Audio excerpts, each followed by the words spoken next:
ball player. No, wrong Chris Carter. No, let's see here. He is playing in Mexico, I believe. Oh, Yes. I mean, the Mexican League is chartered at AAA. I mean, it's considered, the best, Yeah. the best league out there outside of. He's playing Mexican League right now. This is 2019. He's hitting 347 with 23 homers and 55 RBIs playing for Monclova in the Mexican League. Yeah, he's got a 1,300 OPS. I still think he can play. I think he can too. I remember I had him in a dynasty league, and he just kind of, it's like, well, I have this, I have a first baseman who hit 36 home runs this year. Of course, I'm keeping him. It's like, well, nobody wants him to play for him anymore. Like, yeah, that's this is weird. interesting. He's going to have to be, like I said, we may be talking about it more and more often, but the anti-launch angle revolution. Put that bat on the ball, man.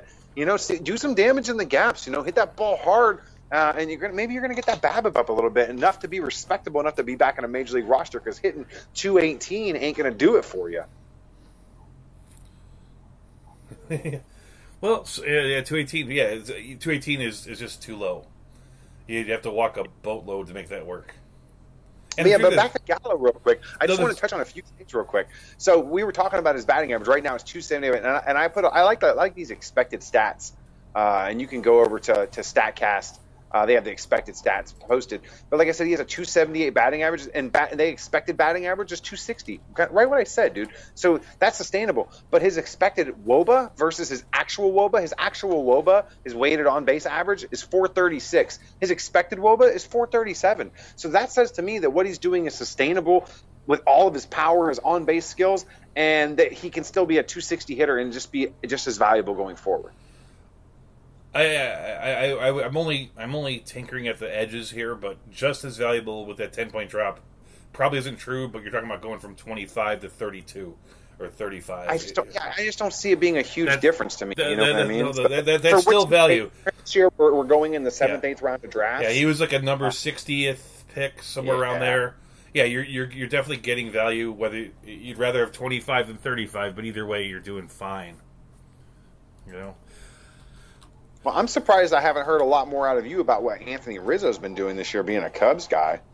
I mean, I think that I've always thought that Anthony Rizzo was the safest first base play out of anybody out there. It's like I was in one league. I was drafting for my brother. My brother's playing in a league for. We're not supposed to mention other podcasts, but so I won't mention it by name. But it was a podcast that just does Chicago Cubs baseball, and for some reason in that podcast Rizzo fell.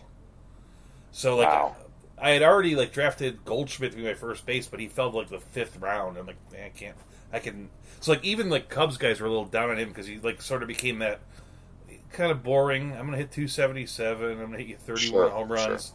Sure. Nothing exciting there, and it was just much more glamorous to draft Javi Baez or Vlad Guerrero, or those kind of guys. And it's like, this guy's good. I'd rather have him than. I'd rather have him at first. In my list of first basemen I'd want, there are literally going this year. There was literally 3 guys I'd like more than him.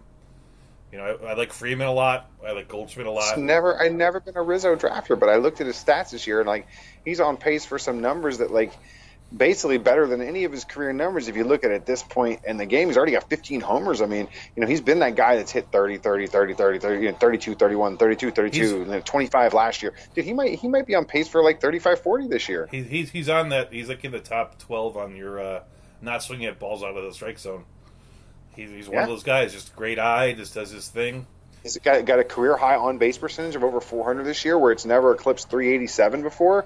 But 392. But it's been right around that. It's just he's doing some things this year. He's slugging out of his mind. He's putting up career numbers this year. At what? God, age 29? I guess is the peak of his career, prime of his career. We don't really think about it anymore because so many guys are breaking out at 23. But typically, this is the prime of a player's career.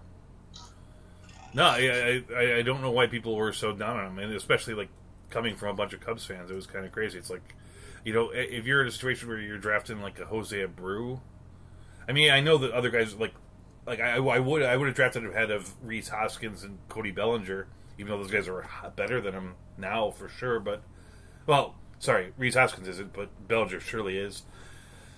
It's I don't know how you pass on that guy versus Is it just gotten boring, or is it there? I mean, I'm a Cub fan, so I like the Cubs. I know there's a bit of an anti-Cub backlash in the world. So you said you drafted his team when you took Rizzo for him? Yeah. So I drafted a guy's team this year, right? One of my buddies. And, dude, I don't know. I pulled some shit out of my ass, dude. But I ended up drafting Josh Bell for him, okay? Tim Anderson, Cody Bellinger, George Springer, Tommy Pham. I ended up drafting Stanton, who's been hurt all year. But, I mean, like, I got Bauer, Kershaw. Look at his team, and, like, he's, like, in second place. I'm sorry, he's in first place in this league that I drafted him. Mind you, I'm in second. And I did the draft at the same time, and I'm just like, I basically drafted my number one competition this year. But I just got so lucky with hitting on some of these guys. Like, I didn't expect Bell to do what he's done. I didn't expect Bellinger to do what he's done. I didn't expect Springer to play above, where he's been the last couple years. We kind of thought he was who he was. It's just interesting. I hit so many times on this guy's team. And these are the only leagues I drafted these guys, and I'm like, what the hell am I doing? I drafted this one for my brother. He did this thing where he's like, he played 25 years ago when I started playing, but he hasn't played He hasn't played in like 10 years, and he's like, I don't care if I can win. Just draft me a team that like can hit like the Dickens, right? So I drafted all hitters, and then I just kind of threw together a pitching staff, and my pitching staff is like Domingo Germán, Matt Boyd, Chris Paddock, and Mike Minor. It's like his pitching is awesome out of nowhere. The batting we knew was going to be good, but it's like, wow, that's some pretty good pitching. Hello? Did I lose you there? I am here. No, I'm here. I'm sorry. My employee was talking to me. He's leaving for the day. Okay. So I had one headphone in and one headphone out, but I had you on mute. No, it's all right. I feel naked and vulnerable sometimes. I apologize, man. I'm just so, like I said, I'm so freaking busy, and this is like, I've been telling I talked to you a little bit about work on the air and stuff, and I'm sure you've heard me talk about it. But like this week is like the end of like my craziness, man. Like my last order gets picked up tomorrow out of a 10,000 clone order we've been putting together. So I'm like it's like the put together back phase period, and everything's kind of come back together. My work's going to kind of slow down a little bit, which would be great. I won't be as chaotic. I was talking about you with my team from the dugout, and we were kind of we joke around a lot, not necessarily on the air. We're a lot more boring on the air, but I was telling them that I do this with you, and it's like there should be some really great baseball names for like pot strains. They always have those cool names. Like what do you call your pot? I mean, they always have. It's always like Mystic Energy or. Send me a list, because honest to God, Douglas, I've been breeding. It's one of the things I concentrate over here. So I take male plants and I cross them with female plants. The male plants produce the pollen, and the female plants are what produces the seeds. I'm usually really good at this stuff, and I'm like. Send me a list, because I am breeding like 50 different genetics right now, and I don't have a name for not one of them. Yeah, it's like there should be some cool baseball names. That's what I'm saying. Like seventh inning stretch. Yeah, anybody who's hearing this out there, if you follow me on Twitter at DabberDanLit, just go ahead and send me a private message and send me some suggestions for weed names, man. I'll give you credit. Maybe I can let you smoke it. I've not been able to figure out. I threw it out on an episode on a public episode, but I don't think it was one of the ones that they never got around to publishing, because sometimes that happens.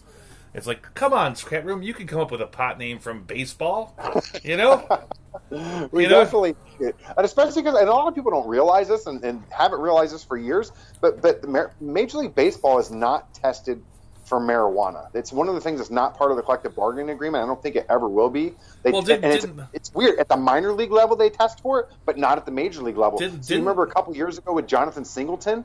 That was the reason why they signed into that deal. It was like a $5 million deal or some crap like that, but it was because he got popped in AAA or AA, and he was going to get popped again unless they put him on the 40-man roster and signed into that contract, so he wouldn't test positive for marijuana over and over, because he's just he's basically said, I like to smoke it. That's all there is to it. I thought that Linson got nailed for marijuana, or was he didn't get tested for it, he got caught like in the airport or something.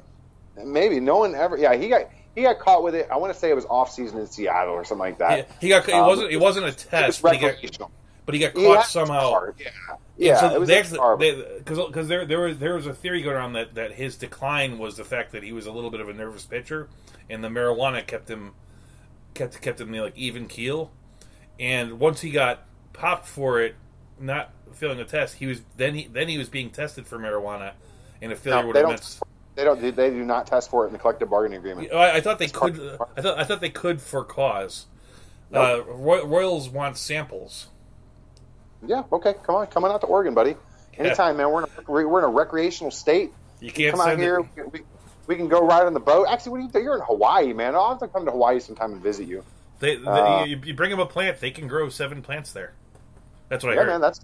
I can send them some. Kevin, if you want, I can send you some seeds. I'm making seeds right now. I've already got a bunch that I've already made from the last breeding project that I did. I probably got like 60 strains from that. If you want some seeds, man, I can send you some seeds. That's perfectly legal to do, especially if I'm gifting them to you. So if you want to pop some seeds and do some things out of Hawaii, I will support that 100%, man. You know how to get in touch with me. By the next time we get back together, we're gonna have some good baseball names for. All right, yeah. Like I said, hit me on Twitter. Send me a list. I'll start putting them in the Google. I have a Google Docs created right now of all the crosses that I've done, and those will be done in about. I should have the seeds produced in about 3 weeks. So they're getting there. Bleacher bums. It's like yeah. It's amazing that there isn't like obvious baseball names for pot. Well, there's going to be now. Come on, people! You can do it. You can do it. You can do it on Twitter. Well, can we wrap it up soon, man? Because I got to get back to work, man. I didn't realize my employee was leaving for the day, and I got a laundry list. No, we're at 5 minutes ago. We're at 5 minutes from an hour, so that's good enough. This is all bonus stuff for them, guys. I did want to say this one thing. I was looking at like the hard hit guys because we talked about Joey Gallo, and so I had this note that his hard hit rate's up 10%, but the big thing is his swing strike rate is down 3%. He's hitting the ball more because it seems like. Because I thought we might talk about some of the big hitters, like the Josh Bell and Bellinger, and it seems like I did want to talk about Josh Bell a lot, dude. I was looking at a lot of his stuff before we came up today. We can postpone it for a week, but I was looking at basically like he's got a massive jump in hard hit percentage, and that kind of goes with most of the players that are doing well. Gallo, not so much. 10% isn't crazy. It's mostly because he's hitting the ball. Yeah, but Gallo was already hitting the ball so hard. That was never his problem. It was to hit it with consistency. And not strike out at such a massive rate because, he was on an all-time pace for strikeouts. So let's see here. We don't really want to get into it because you need to get back to work. Today is Thursday night, and this has been 50 minutes of the two of us talking about some different baseball guys. And if you have what's your Twitter? @DabberDanLit. That's the Twitter you hit him at? That is it. @DabberDanLit. You can follow me there. I stay pretty active on Twitter, man. We're looking for good baseball names for pot strains. Tomorrow is Friday. Lenny's back on at 9 in the morning. You got Lou and Cha-Cha at 10 until 11. Then I think Nothing But Fantasy on right after that. That's Andrea and Lou, right? So it's a pretty full morning there. And then you get JJ at 2. Drop the Mic with Mike Eccleston at 3.